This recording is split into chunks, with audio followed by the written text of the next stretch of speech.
Stiamo organizzando referendum e vi chiediamo di firmare perché vogliamo affermare la libertà delle persone nel lavoro. Per essere liberi nel lavoro devi avere uno stipendio dignitoso,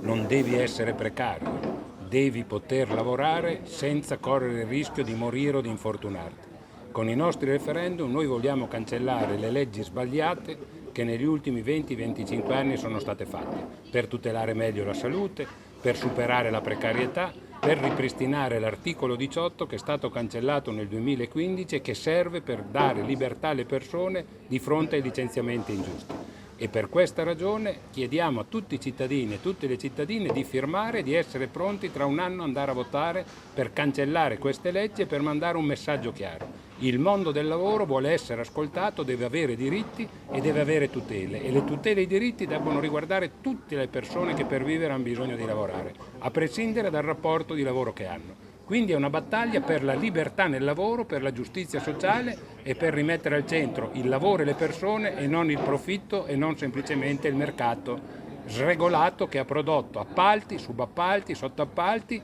e sta determinando una quantità di morti sul lavoro e di incidenti che non sono più assolutamente accettabili. Noi non abbiamo nessuna intenzione di fermarci e vogliamo davvero cambiare questa situazione.